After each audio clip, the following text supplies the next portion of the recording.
Hello, everyone. Hope everyone's doing well.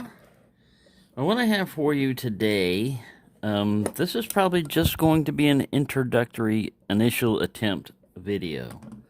I say that because this is a loner Lockwood. A fellow lockpicker has not been able to get this lock open, and that fellow lockpicker is a very good lockpicker. As you can see, the bitting is pretty extreme, and it's a 63 millimeter heavy little puppy. I'll try to get the weight and put it in here for you, but over a pound. Ball bearing mechanism, smooth operating like a Lockwood. If I am able to pick it open, I'll disassemble it, but I'm going to try to pick this guy and clean it up, disassemble it, and then I'll return it to the owner. But I really appreciate the opportunity to try to pick one of these, to have one in hand, because, as you know, or may or may not know, Lockwoods are made in Australia. I'm going to adjust the dominoes here. A little higher angle. And shipping to and from Australia and the United States is probably the most expensive shipping you'll run into, unless you're in the Arctic Circle or something. I'm sure that would be more expensive, but still, it's pretty expensive. So you're talking well over $100 just to get one of these, and because they weigh so much, a lot of times shipping is by weight. It's very expensive. So I think I'm going to try top of the keyway tension, if I could get one up in there. I've not pre-picked this one. I just got this today. All I know is I'm probably not going to be able to open it on this video. But I wanted to do a video anyway and just again say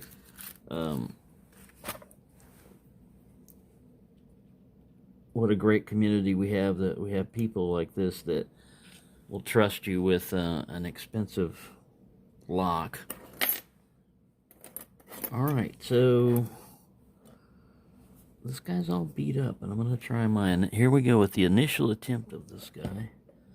I'll try not to go too long. I've yammered for 2.5 minutes. I'll add something here in this video too. So, you know, I've got, I'm getting almost 1,000 videos. Most of them are on lock picking, and some of mine from early on are, you know, as you learn anything, your lighting will be bad or whatever. But on one of them, I received a comment on an old Master Lock number 3 disassembly where the person said, you know, just get on with it, you know, quit talking so much and everything. And I thought about putting a snide comment or something back in there, but you know, it is a constructive, you know, type of feedback. That person didn't like that, you know, and that. Well, that's my particular style of picking. So, I mean, you know, doing picking is I'll talk, and sometimes it'll be a while before I get to picking. You can either fast forward or just not watch the video, you know, I mean. If you don't like it, and that one had gotten quite a few thumbs down, so you know it's probably a valid concern, you know, that they came there looking for a fast way into a Master Lock number 3 and were disappointed that there is no fast way to disassemble it. You have to grind the stuff off, and because it was basically going to be pretty much boring, other than I wanted to spice it up with a story, but anyways. It doesn't matter, you know, I mean, there are plenty of, I'm going to get a shallower pick in here. There are plenty of other videos to suit your style of picking, you know, I mean, what you want to watch. If you don't want to hear any stories and you want it all silent, you know, there's such a thing as a volume control and a fast forward control. I'm going to try this guy. He's 23 thousandths, but I'm not really having a problem with the warding. I can tell from the bitting there's some really high set ones back there. So far, all I feel like I've been doing is oversetting pins. I really don't feel anybody getting set at all. Let me shoot some lube in there. Sometimes that helps.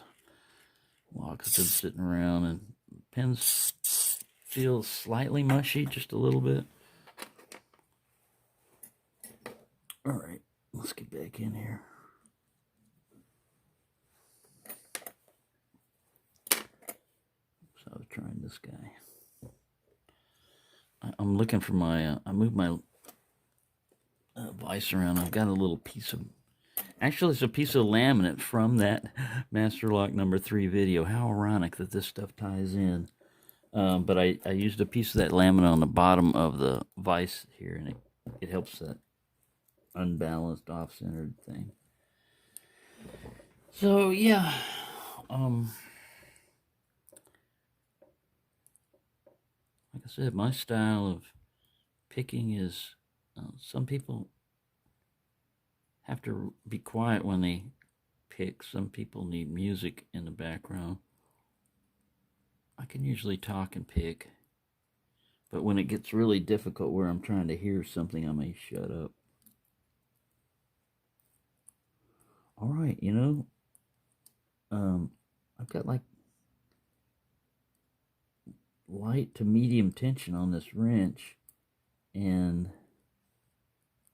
I'm not getting any movement on the core. I don't feel like I've set anybody. This is a tough lock. Tough one to pick.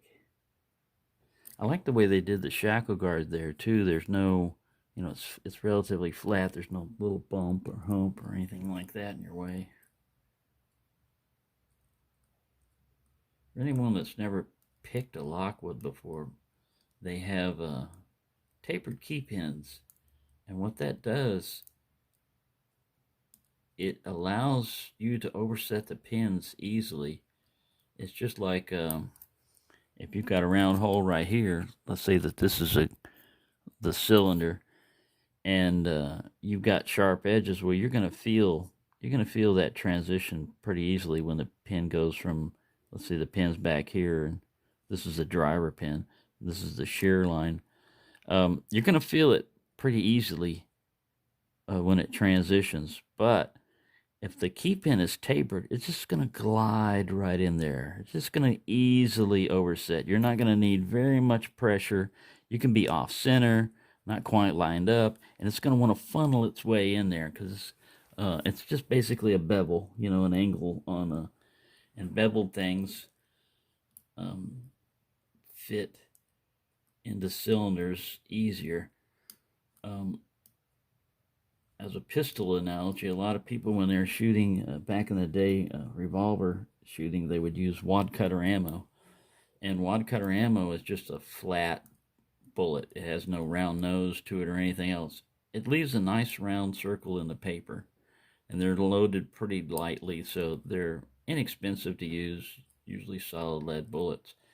Well, if you would chamfer the chambers of your revolver just a little bit, put just a little edge right there on each cylinder all the way around, those wad cutters would feed in a lot easier when you're using speed loaders.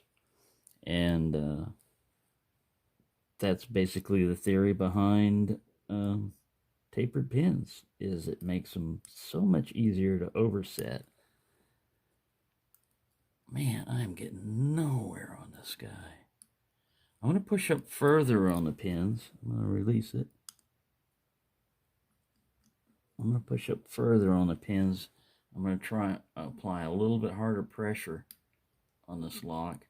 I'm going to try to force it into, yeah, there we go. This guy actually, usually we don't recommend more tension. Usually people use too much tension, but it all depends on the lock.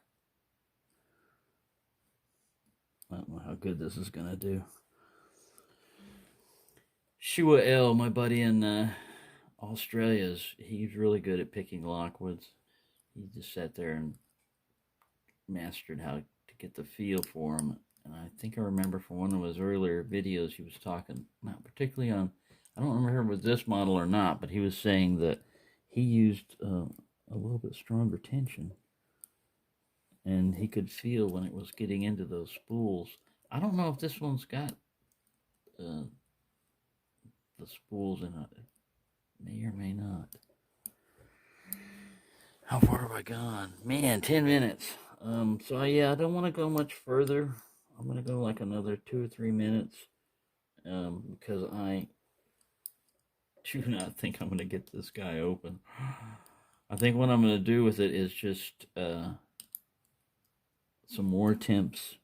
Like I said, then I'll take the lock apart. We'll look at the pins. And then I'll send it back to him. I'll clean it up, send it back. But for right now, this video is just going to be my initial attempt at picking it. I'll try probably some more times off camera. And then after I don't have any success with that, I'll do do a video of the pins itself. So this will be like at least a 2-part series on trying to get into this lock. But anyways, yeah. Lockwoods. This one at least has got a generous enough keyway. I'm not fighting a lot of warding like I would normally be, so I can use 23 thousandths picks. That gives me a better chance of finding a pick that's going to work on this guy. This one feels like it's going to be fine. I believe because of the way we're over here on the warding, we're picking down here.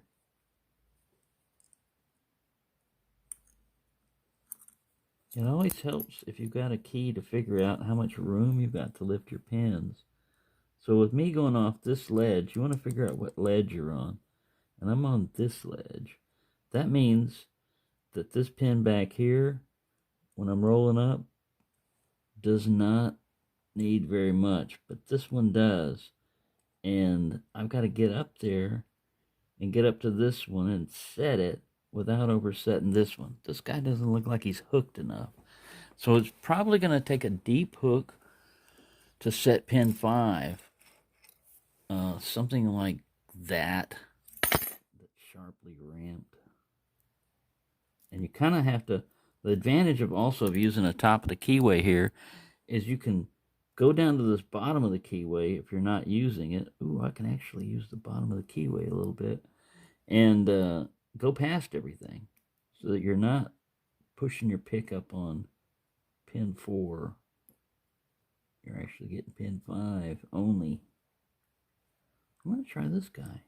It's giving me that counter rotation feeling, which means I'm bumping into warding.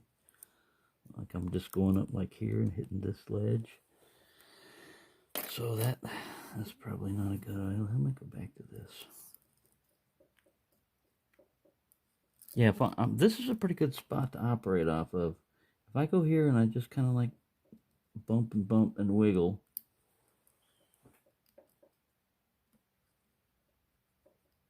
But I can't find anybody binding, and they all feel kind of springy. Oh, I got a good click out of that guy. That was 5. I pushed way up on him.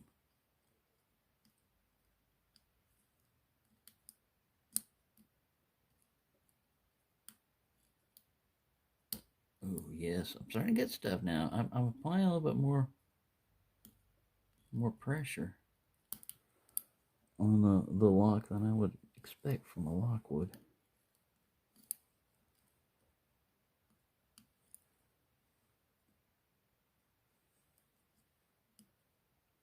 I'm just going back to each pin and just pushing up on it as far as I can and see if I get anything.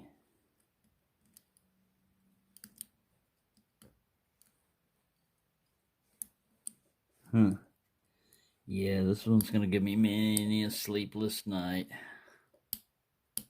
Trying to get this guy open. And if I want to get it open on camera, I'm going to have to be doing a lot of this. And because this one's not going to be successful, I'm pretty sure. How many of those not successful attempts do you want to see? Usually people want to see victory. And this is not going to be victory today. I pretty much guarantee you that one.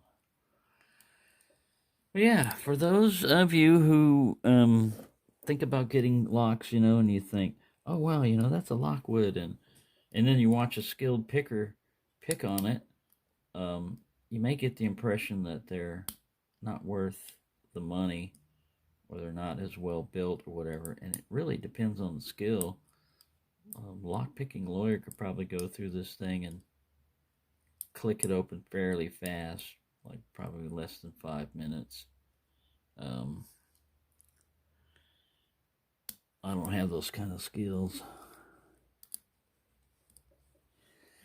This would be more realistic for, a beginning picker, me. What you would expect. Oh, I gotta click on that guy. I pushed up, I was feeling a little counter rotation. I got a little click. I don't know. I think this lock I might be able to get it, but it's gonna take getting to know it. Getting to know the feel of the pins and trying out different picks and all that. Yeah, this is a tough one.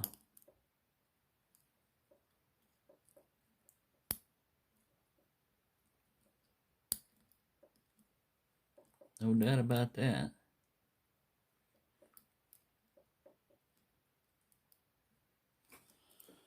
Yeah, I just felt a pin fall back, so anybody that I thought I had said, all right, let's try this. Let's back off. All right, so I only had like one pin set. All right, now we're going to try something that I don't expect to work at all. But I made my attempts at single pin picking. Now we're going to try raking. Just a little bit of raking. I fully do not expect this to work, especially with seeing the bitting and everything else on the key, but I might be able to get into a false set.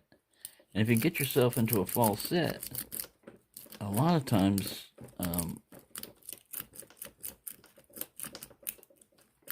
it makes it easier. You've set any standard pins and you're in a spool. This guy's not going to do that, though. This is a Peterson C7, which is like a little cycle wave worm. What's good about it is you don't have to line it up as much. It's got so many waves on it. You just go in and out. And we're getting nowhere. I'm even doing a little wiggling with the random hopes of... Alright, well, I'm still holding pressure. I'm going to release it. One. One pin.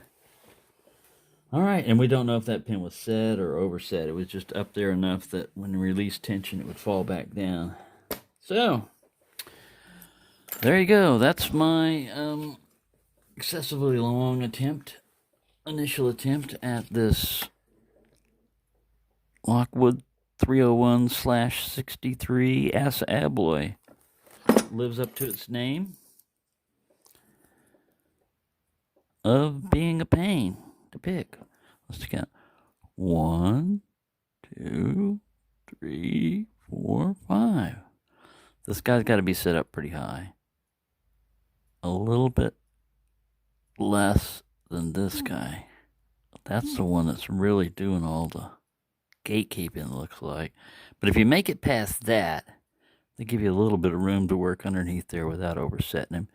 But if you make it past that, you got to do that all the way back here without oversetting this one, or this one. Yeah. So, you may just get a clean lock back. Thanks for watching, and happy picking, everyone.